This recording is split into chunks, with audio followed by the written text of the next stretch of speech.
নমস্কার, বাংলা বাজারে সবাইকে স্বাগত। আমি অনিকেত চট্টোপাধ্যায়। শুরু করছি আমাদের অনুষ্ঠান মতামত। আবার বলি, বাংলা বাজার সাবস্ক্রাইব করুন, লাইক করুন, শেয়ার করুন, আর সেই সমস্ত মানুষজনদেরকে জানান যারা এই ধরনের অনুষ্ঠান দেখতে পছন্দ করেন। আপাতত শুরু করছি আমাদের অনুষ্ঠান মতামত এবং শীর্ষক আজকের এসআইআর ঘেঁটে ঘ 14 ফেব্রুয়ারি হিয়ারিং কোনোভাবে শেষ হবে না।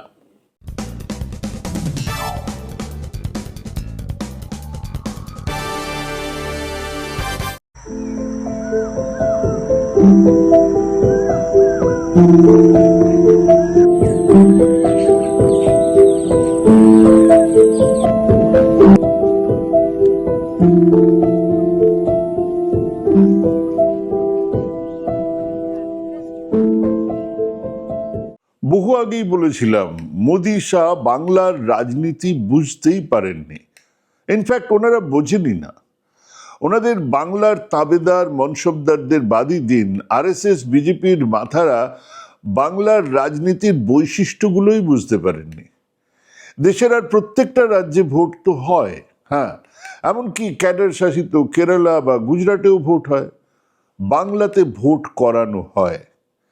যারা প্রবীণ তারা জানেন, ওই 67 সাল থেকে বাংলার নির্বাচন চালচিত্রে এক পরিবর্তন আসতে শুরু করেছিল, যা 1982-তে এসে একটা জমাট আকার ধারণ করেছিল। কংগ্রেস দল সারা দেশ জুড়ে উচ্চ বর্ণের আর্থিকভাবে ক্ষমতাবান মানুষজনদের দল ছিল। তারা রাজনীতি করতেন পয়সা আর ক্ষমতার জোরে, লাঠির জোরে, একে অন্যের পরিপূরক। সারা দেশেই, বাংলাতেও একই ছবি ছিল, কিন্তু সেটা ওই 67 থেকে ভাঙতে শুরু করে। বামপন্থী দল, বিশেষ করে সিপিআইএম, তাদের ভোট মেশিনারি তৈরি করা শুরু করেন। সে এক ইলাহি ব্যবস্থা। কোনো আইপ্যাক তো তখন ছিল না। কর্মীরাই একেবারে তন্ন তন্ন করে হিসেব নিকেশ করতেন ওই ভোটার লিস্টের। অভিজ্ঞতা থেকেই বলতে পারি, প্রত্যেক লোকাল কমিটিতে 1987 সাল নাগাদ এমন মানুষ ছিলেন যারা কোন বুথে কত ভোট কাদের পড়বে তার আগাম খবর দিতে পারতেন। কে মারা গেছে, কে এলাকা ছেড়ে চলে গেছে, কে বাইরে চাকরি করে ফেরেনি এখনো, তাদের ভোট ফেলার এক ব্যবস্থা হতো। এমনকি অনেকের এরকমও ছিল যে আমার দাদা ফেরেনি, ওই ভোটটাই দেখে নিয়ে একটুখানি যেন পড়ে যায়। এলোমেলো ভাবে নয়, বাকায়দা তার তালিকা তৈরি হতো। কোন নেতার নেতৃত্বে কটার সময় সেই সব ভোট পড়বে তার সময় ঠিক হতো। সেসব ভোট কারা দেবে তা ঠিক হতো। লোকাল কেউ নয়, বাইরে থেকে আসবেন তারা। বুথের ভেতরে পোলিং এজেন্টদের কাছে কোন সিগন্যাল দেওয়া হলে সে আর আপত্তি করবে না তা ঠিক হতো। মানে ধরুন, বড় লাল টিপ বা হাতে রুমাল, সবুজ রঙের রুমাল কি নীল রঙের রুমাল কি লাল রঙের রুমাল, সিপিআইএম পোলিং এজেন্ট বুঝে যেতেন যে ইনিই হলেন সেই তিনি। তারা হয় এসেছেন 15 কিলোমিটার দূরের অঞ্চল থেকে, আর না হলে আরো দূরের। কাজেই অন্য পোলিং এজেন্টদের তাকিয়ে থাকা ছাড়া গত্যন্তর ছিল না। তারা বুঝতেই পারতেন না কি হচ্ছে, এরা কারা। এলাকারই তো নন। এলাকার লোক এসে এলাকার লোকের ভোট দিতে গেলে বুঝতে পারা যেত, কিন্তু এরা এলাকারই নন। বেলা 3টে নাগাদ সেসব ভোটের কত শতাংশ বাকি আছে, কোথায় কোথায় পড়লো না, সেখানে তাড়াতাড়ি করে ব্যবস্থা করা ইত্যাদি করা হতো, সেটাও জানা যেত। আর বেলা 5টা বাজলেই বুথ জ্যাম করে দাও। এতক্ষণ যারা ভলেন্টিয়ার ছিলেন তারা এবার লাইনে। রাতে হিসেব হতো বুথের দল কত ভোট পাবে, কংগ্রেস কত পাবে। ফল বের হলে বোঝা যেত খাপে খাপ মিলে যেত, না মিললে তারও বিশ্লেষণ হতো বই কি। হ্যাঁ, সেই 67 থেকে এক ভোট মেশিনারি গড়ে উঠতে উঠতে 87-তে এসে একটা রক সলিড সংগঠন তৈরি হলো, যাদের কাছে মার্ক্সবাদ সত্য, কারণ ইহা বিজ্ঞান। আর সেটা বাদ দিলে ভোটে জিতে এসে বামফ্রন্টকে চোখের মনির মতো রক্ষা করতে হবে, বাইরে কিচ্ছু ছিল না। কমিউনিস্ট পার্টি, কমিউনিজম, বিপ্লব, সমাজ বদল, ওসব ব্যাপার না। আর যা ছিল তা হলো কালো হাত ভেঙে দাও, গুড়িয়ে দাও, ডাঙ্কেল চুক্তি, মাতৃভাষা মাতৃদুগ্ধ, পারমাণবিক চুক্তি, সাম্রাজ্যবাদ ইত্যাদি ইত্যাদি স্লোগান। বিপ্লবকে ত্বরান্বিত করার জন্য ক্ষমতায় থাকলে গরিবস্য গরিবদের ন্যূনতম সাহায্যের ভিত্তিতে সংগঠনের বদলে এক নির্বাচন জেতার সংগঠন হয়ে উঠেছিল সিপিআইএম। সেই সিপিএমকে হারিয়ে সেই একই ব্যাটনটা হাতে নিয়েই তৃণমূল রওনা দিয়েছে কোনো আদর্শের ভিত্তিতে নয়, ক্ষমতায় থাকার শর্তেই তাকে বিজেপিকে হারাতেই হবে, ক্ষমতায় থাকার শর্তেই সংখ্যালঘু ভোট পাওয়ার জন্যই তাকে বিজেপির বিরোধিতা করতেই হবে, ক্ষমতার মধুভাণ্ডের দখলদারির জন্যই তাকে বিজেপির বিরোধিতা করতেই হবে। হ্যাঁ, সেই শর্তেই রাজ্য জুড়ে একেবারে সিপিআইএম স্টাইলেই সংগঠন তৈরি করেছিল তৃণমূল। আইপ্যাক এসে তাকে আরও এক ঝকঝকে কর্পোরেট চেহারা দিয়েছে। এখন তৃণমূলের প্রত্যেক এলাকার নেতা না জানলেও তাদের কাছে জানিয়ে দেওয়া হয় জিততে গেলে কোন স্লোগান তুলতে হবে, কোন অঞ্চলের ভোটারদের কাছে কোন দাবি নিয়ে পৌঁছতে হবে, কোন নেতাকে প্রার্থী করলে মানুষের সমর্থন পাওয়া যাবে, ইত্যাদি ইত্যাদি ইত্যাদি। এসব এখন আইপ্যাক থেকে এসে যাচ্ছে। তার সঙ্গে আছে মমতা বন্দ্যোপাধ্যায়ের এক প্রশ্নাতীত নেত্রীর ভূমিকা, যেখানে দলের যে কোনো বিতর্ককে এক মুহূর্তে সাল্টে দেওয়া যায়। দিদি বলেছেন, ব্যাস যথেষ্ট। সমস্যা হলো এই স্ট্রাকচারটা দিল্লির বিজেপি নেতারা বোঝেন না। বাংলার বিজেপি নেতাদের কয়েকজন কিঞ্চিত বুঝতে পারলেও নিজেদের এজেন্ডাকে সামনে রেখে দিল্লির সুরে হ্যাঁ হ্যাঁ বলা সং হয়ে বসে থাকে। কেউ যদি একবারও বলতো, বোঝাতো যে দয়া করে ভোটের আগে এত বড় বাঁশ বাগানটা পুঁতবেন না, বাঁশ একটা না বাগান পুঁতে দিয়েছেন, তাহলেও হতো, কেউ বোঝাতো তো।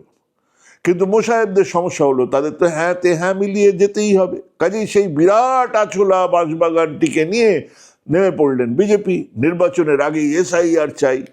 চূড়ান্ত ফ্রাস্ট্রেটেড শুভেন্দু অধিকারী মনে করছিলেন এসআইআর নয় তো যেন শক্তিশাল, ঢাড়া ঢাড়া ঢাড়া ঢাড়া ঢাড়া ঢাড়া ঢাড়া করে মেঘের আড়াল থেকে ছুটবেন আর অমনি পপাত চ মমাত চ মমতা বধ হইবে। সেসব তো হয়ইনি। এখন সাফ বোঝা যাচ্ছে যে নির্বাচন কমিশন ওই সখাত সলিলে ডুবে মরি শ্যামা বলে ডাক ছেড়ে গান গাইছেন। 5 দিন আগে নির্দেশ দিয়েছে সর্বোচ্চ আদালত, ওনারাও মেনে নিয়েছেন। তাকিয়ে দেখুন আজ অব্দি ইলেকশন কমিশনের সাইটে কত ভোটারকে নোটিশ পাঠানো হয়েছে, কতজনের সেই লজিক্যাল ডিসক্রিপেন্সির জন্য সেই তালিকা কোথাও নেই। জানা যাচ্ছে সফটওয়্যার থেকে নাকি এখনো নাম বেরোচ্ছে গলগল করে। আর তার ফলে এক চূড়ান্ত কেয়াস সর্বত্র। দুটি ডিমের কুসুমকে দাঁড়াতে হয়েছে ওই আমি নাগরিক বোঝানোর লাইনে। সেটা বড় কথা নয়। দেখা যাচ্ছে ঠেলায় পড়ে মানুষজন কত বিচিত্র কাগজ নিয়ে হাজির হচ্ছেন নির্বাচন কমিশনের সেই কেন্দ্রগুলোতে। শ্রীমান ময়ূখ রঞ্জন হাজির হয়েছিলেন তার দাদুর দলিল নিয়ে, যেখানে ওপার বাংলা থেকে সেই দাদু নাকি 1947 এলেও একখানি এফিডেভিট করেছিলেন 1961-তে। এদিকে 52-তে তো নাগরিকত্ব আইন চালু হয়ে গিয়েছিল, তো তারও পরে বহু পরে এই এফিডেভিট তো নাগরিকত্বের সার্টিফিকেট নয়, নাগরিকত্বের আবেদনের জন্য প্রয়োজনীয় একটা ডকুমেন্ট। কিন্তু তিনি সেটা নিয়েই হাজির, মানে খড়কুটো নিয়েও হাজির হচ্ছেন মানুষজন। একজন এসে বলেছেন আমার বাবা যে 6 জন সন্তান ছিল তা জানি না, বাকি 3 জনকে আপনারাই বার করে দিন, আমি দেখি আমার ভাই বোনেরা কারা। বিশেষ করে তারা যারা হিন্দু ওপার বাংলা থেকে এসেছিলেন এপারে, যারা ওই ডিমের কুসুমের মতোই মাত্র কিছুদিন আগে ছিলেন কট্টর বাম, তারপরে বিভিন্ন কারণে ভয় কিংবা ধান্দা গোছাতে এখন রাম, হ্যাঁ তারাই লাইনে। গোটা রাজ্যের মানুষ ক্ষিপ্ত হচ্ছেটা কি হিসেব শুনবেন। বাদশাদ দিয়ে মানে প্রায় 58 লক্ষ বাদ দিয়ে 15ই ডিসেম্বর নির্বাচন কমিশন 7,08,16,630 জনের তালিকা বের করেছিল, হয়ে গেল। এরপরে জানানো হলো যে এর মধ্যে 31 লক্ষের বেশি আনম্যাপড, মানে 2002 সালে এদের নাম নেই, এদের বাবা মায়ের নাম নেই, এদের ঠাকুরদা ঠাকুমার নাম নেই।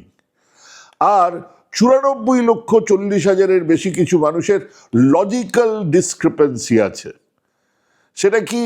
সেটা হলো আপনার নাম বা আপনার বাবা মায়ের নাম 2002-তে আছে, কিন্তু আপনার বাবার নামের মধ্যেখানে চন্দ্র কিংবা নাথ শব্দটা টিকটিকির লাজের মতো কখন যেন টুপ করে খসে পড়ে গেছে। বা ধরুন পিতাশ্রী কৌরবপতি ধৃতরাষ্ট্রের অনুপ্রেরণায় 6, 8 কি 10 কি 12 জন সন্তানের জন্ম দিয়েছেন, সব বাবার নাম এক কেন? কি লজিক মাইরি! 12 জনের বাবা একজন হলেও নাকি নাম আলাদা আলাদা হতেই পারে, হতেই হবে। আবার বিভিন্ন ছোট ছোট সমুদায় আছেন যারা বাবার নামের জায়গায় গুরুদেবের নাম ব্যবহার করেছেন, ব্যাস তাহলে তো 100-150 সন্তান, লজিক্যাল ডিসক্রিপেন্সি। তারপর আপনার বয়স 45, বাবার বয়স 23, আপনার বয়স 63, বউ তখনও সুইট 18-এই আটকে আছেন। এই লজিক্যাল ডিসক্রিপেন্সির ধ্যাসটামোটা কিন্তু ওই বিহারে ছিল না। না, এই লজিক আমরা অন্য কোথাও এখনো অন্য কোনো রাজ্যে শুনিনি। সম্ভবত শুভেন্দু অ্যান্ড কোম্পানির ইনপুট নিয়ে এই বিরাট সংখ্যাকে বার করা হলো। এবার তার সংখ্যা বাড়ছে, বাড়তে বাড়তে 1.5 কোটির বেশি হয়ে গেছে। দুটোর সংখ্যা মানে ওই নন ম্যাপড আর লজিক্যালি ডিসক্রিপেন্সি। প্রতিটা লোক হিয়ারিংয়ে আসছেন আর বিজেপির গোষ্ঠীর তুষ্টি করতে করতে ফিরছেন। হ্যাঁ, এই হয়রানির জন্য যে বিজেপি দায়ী সেটা আপাতত পাবলিক পারসেপশন। এখনো পর্যন্ত নোটিশ দেওয়া হয়েছে 1,47,08,853 জনকে। 1,47,08,853 জনকে নোটিশ দেওয়া হয়েছে যে এই আপনাদের গন্ডগোল আছে, আসুন। সেখানে যে খুব ডিটেল লেখা হয়েছে তা নয়। আপনার আরো 6 জন আপনার বাবাকে তাদের বাবা বলে বলেছে। আপনি মনে করে ভাবছেন যে বাবা, আমরা তো 4 জন, আরো 2 জন কারা দেখে আসি চলুন। তো আপনি সমস্ত ডকুমেন্টস নিয়ে যাচ্ছেন। আচ্ছা, ডকুমেন্টস নিয়ে ওখানে কি ডকুমেন্টস নেওয়া হবে? না যিনি নিচ্ছেন তিনি জানেন, না যিনি দিচ্ছেন তিনি জানেন। কারণ ওখানে এই যে 13খানা ডকুমেন্টস আপনাকে দিতে হবে না, 13খানা ডকুমেন্টস আপনাকে দিতে হবে না, আপনাকে 1খানা, 13খানার মধ্যে যে কোনো 1খানা ডকুমেন্টস দিতে হবে, এবং 1খানাই যথেষ্ট আপনার আইডেন্টিটি প্রুফ করার, যেটাতে বোঝা যায় আপনার বাবার নাম এই, আপনি এই এই এই যে 13খানার লিস্ট, তার মধ্যে থেকে একটা দেখাতে হবে। ওখানে 13খানাই চাইছেন, কেউ কেউ 13খানার ওপরে 14খানা দিয়ে আসছেন। কেলেঙ্কারি ব্যাপার, কে দেখবে এসব? এইবার 1,47,08,853 জনকে নোটিশ দেওয়া হলো, কিন্তু সে ডেলিভারি কতজনের কাছে গেছে? আপনি তো পাঠিয়ে দিয়েছেন, পেয়েছেন কতজন? 1,05,00,000 মানুষকে সেটা ডেলিভার করা গেছে। অর্থাৎ এখনো পর্যন্ত এই বিশাল সংখ্যায় প্রায় 40-42 লক্ষ মানুষকে এখনো এই নোটিশ সার্ভ করা হয়নি। মানে যারা বসে আছেন যে আমার তো নেই, না পাবেন, পেতেও পারেন, আগামীকাল সেটা এসে পৌঁছবে। আর হিয়ারিং হয়েছে কতজনের? 34,30,000 মানুষের হিয়ারিং হয়েছে। আচ্ছা, ডিএ ওরকা ভেরিফাই করেছে কতজনকে? 15 লক্ষের। হ্যাঁ, মাত্র 15 লক্ষের। আচ্ছা, কতজনের হিয়ারিং এর পরেও নাম থাকলো না? না, সেই সংখ্যা এখনো নির্বাচন কমিশন জানায়নি। জানালে যে একটা ধুন্ধুমাল লাগবে তা নিয়ে কোনো সন্দেহ নেই। ওদিকে যে 58 লক্ষ প্রথমে বাদ গিয়েছিল, তাদের এক বড় অংশ আপিল করেছেন। সেই আপিলের শুনানি কবে জানা নেই। এর মধ্যে নতুন ভোটারের সংযোজনের কাজ চলছে, আবার যাদের নাম তালিকাতে আছে তাদের সংশোধনের কাজ চলছে। তাদের কারোর নামের বানান ভুল, তাদের কারোর ঠিকানা আবার পাল্টে গেছে, সেগুলো সংশোধনের কাজ চলছে সমান্তরালভাবে। যারা কাজ করছেন মানে ওই এআরও বা তাদের ওপরের লোকজন, তাদের কাউকে চিনলে দেখা করার চেষ্টা করুন, দেখা পাবেন না। কারণ শনি রবি কোনো ছুটি নেই, সকাল থেকে রাত অবধি তারা কাজই করে চলেছেন। তাদের কয়েকজনের সঙ্গে কথা হলো, জানতে পারলাম যে আগামী 14 তারিখে মানে 14 ফেব্রুয়ারিতে ফাইনাল লিস্ট বেরোনোর কথা, কিন্তু ফাইনাল লিস্টের কথা বাদই দিলাম, হিয়ারিং শেষ হবে বলেও মনে হচ্ছে না। এবং শেষ বেলাতে এসে খেলা জমিয়ে দিতে পারেন মমতা বন্দ্যোপাধ্যায়। হ্যাঁ, ওই বাদ পড়া ভোটারদের নিয়ে একটা বড় সড়ো আন্দোলন করার দিকে যেতেই পারেন। সর্বোচ্চ আদালতে নিশ্চিত যাবেন। এ নিয়ে জাতীয় রাজনীতির কিছু নেতাদের সঙ্গে কথা চলছে, যেখানে স্টালিন, বিজয়ন, সুপ্রিয়া সুলে, হেমন্ত সোরেন, অখিলেশ যাদব বা তেজস্বী যাদবের সঙ্গেও কথাবার্তা চলছে। অখিলেশ তো আজকে কথাও বলেছেন। মানে আরো একটা শোডাউনের জন্য তৈরি থাকুন। ওদিকে নতুন করে সর্বোচ্চ আদালতে এই তাড়াহুড়ো করে এসআইআর করার বদলে তাকে স্থগিত রেখে 2025-এর তালিকা ধরেই নির্বাচন করার আবেদন করার পথও খোলা আছে বলে জানাচ্ছেন কেউ কেউ। মানে স্বাধীন দলবিযুক্ত কিছু সম্মানিত মানুষজনের আবেদন নিয়ে, মানে তার মধ্যে অমর্ত্য সেনও থাকতে পারেন, এমন কিছু মানুষের আবেদন নিয়ে প্রশান্ত ভূষণ, যোগেন্দ্র যাদবেরা মাঠে নামতে পারেন। সব মিলিয়ে বলছিলাম আছুলা বাঁশ নিয়ে মাঠে নেমে এখন তাকে সামলাতে গিয়ে দম বেরিয়ে যাচ্ছে বঙ্গ বিজেপির এবং নির্বাচন কমিশনের। এমনিতেই যথেষ্ট ইস্যু তো ছিল পশ্চিমবঙ্গে, দুর্নীতি, শিল্পায়ন, শিক্ষাক্ষেত্রে নৈরাজ্য, তার সঙ্গে বিজেপির ধর্মীয় এজেন্ডাগুলো ছিল বইকে অ্যান্টি ইনকামবেন্সি ভোট। কিন্তু আপাতত সবটাই গুবলেট। রাজ্য আবার এক প্রতিবাদী মমতাকে দেখবে। 10-15 কি 20 মানুষের ভোটের লড়াই, নাগরিকত্বের লড়াইকে সামনে রেখে আবার প্রতিবাদী মমতা। হ্যাঁ, বন্যেরা বনে সুন্দর, শিশুরা মাতৃক্রোড়ের মতোই মমতাকে মানায় ওই রাস্তায়, মিছিলে, স্লোগানে, ধর্মঘটে। হ্যাঁ, অবাক হবেন না ওনার স্ট্যান্ডের উল্টো দিকে গিয়ে একটা বাংলা বন্ধের ডাক শুনলে। বৃত্ত সম্পূর্ণ হবে। বিজেপি ছিল রসে বসে, এসআইআর করতে গিয়ে ঘটি হারালো, আর দেশের অন্যতম গণতান্ত্রিক সাংবিধানিক প্রতিষ্ঠান নির্বাচন কমিশনের মুখ পুড়ল কর্তার ইচ্ছে কর্ম করতে গিয়ে। টিএন সেশনকে নির্বাচন কমিশনের সাংবিধানিক প্রতিষ্ঠানগুলোর মধ্যে উচ্চতম শিখরে নিয়ে যাওয়ার ক্রেডিট দেওয়া হয়, সেই প্রশংসা তার প্রাপ্য। ঠিক সেই রকমভাবে এই সঙ্গী জ্ঞানেশ কুমার ভারতের নির্বাচন কমিশনের এক চরম নিম্নমানের জো হুজুর হিসেবে চিহ্নিত হবেন ইতিহাসে। ভাবুন, ভাবতে থাকুন, ভাবা প্র্যাকটিস করুন। ভালো থাকবেন, সুস্থ থাকবেন। আজকে এখানেই শেষ করছি।